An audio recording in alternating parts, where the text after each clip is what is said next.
A lógica em diversos tempos.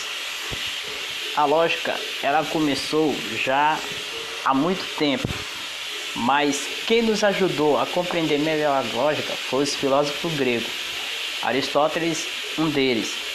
E, como já vimos, a palavra lógica, ela vem do grego logos. Então, se ela vem do grego, ela tem uma participação já primária lá na Grécia. E os gregos, eles nos ajudam a entender o princípio da lógica. E depois, os estudiosos vão aperfeiçoando esse estudo. O que os gregos nos ensinam? Eles nos ensinam a procurar as diferenças das coisas, entre aparência, entre essência, a diferença entre conhecimento e não conhecimento, essas coisas. E é através dela, desse pensamento filosófico grego, que nós vamos poder ter a base da lógica. O segundo momento da lógica está na Idade Média. E esse momento, ele é um momento em que as ideias lógicas vão se unir com as ideias cristãs, porque a Idade Média é um período considerado um período em que a Igreja Católica ela esteve bastante presente em vários povos e de várias maneiras. E uma das coisas que a Igreja Católica fazia era escolas. A primeira escola de lógica conhecida na Idade Média é a patrística. Essa escola é chamada de patrística porque ela era formada por padres. Os padres, eles ensinavam a lógica como unificação do pensamento cristão com o pensamento de Santo Agostinho, um grande filósofo daquele período. Uma outra escola que é citada naquele período é a lógica escolástica. A lógica escolástica era uma lógica que juntava o pensamento cristão com as ideias de São Tomás de Aquino. A escolástica era uma escola monástica, ou seja,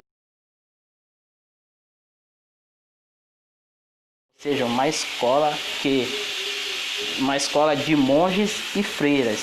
E lá eles tinham seus princípios baseados nas ideias cristãs e nas ideias de São Tomás de Aquino.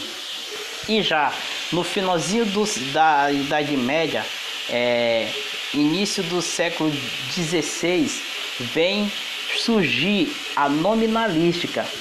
E a nominalística ela vai contrapor essas ideias de unificação de raciocínio cristão com os pensamentos filosóficos e vai se contrapor. E um dos principais pensadores dessa escola nominalística foram o Duns Scotus e o Guilherme de Ockham.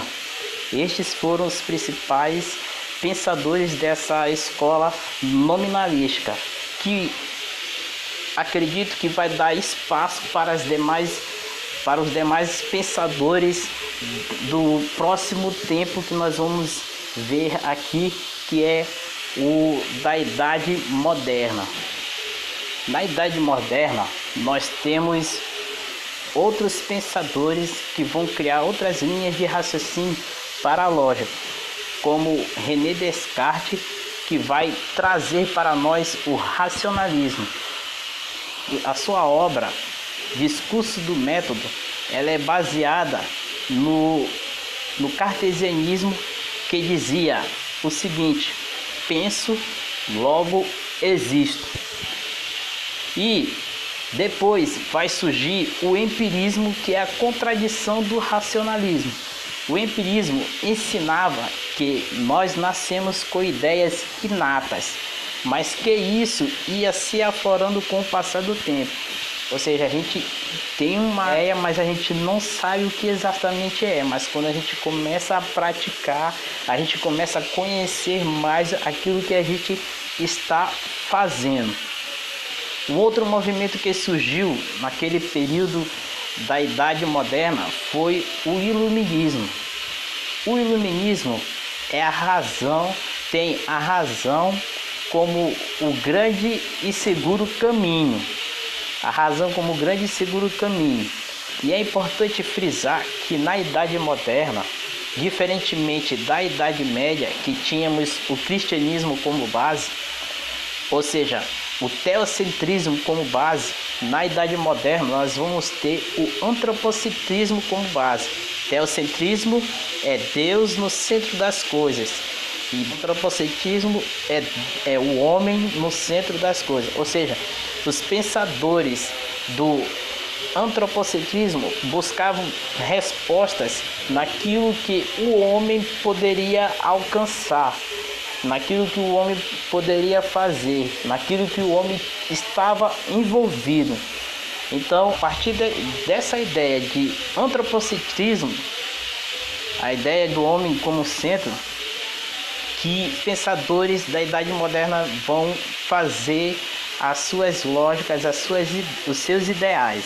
Na idade contemporânea, que é a idade onde nós estamos, existe a crise da razão, ou seja, é quando os pensadores atuais começam a fazer crítica daquilo que foi pensado na Idade Moderna com o antropocentrismo, na Idade Média com o teocentrismo e na própria lógica grega, que foi onde começou. E atente, a crise da razão é quando os pensadores atuais, do tempo atual, começam a fazer críticas sobre os pensamentos anteriores.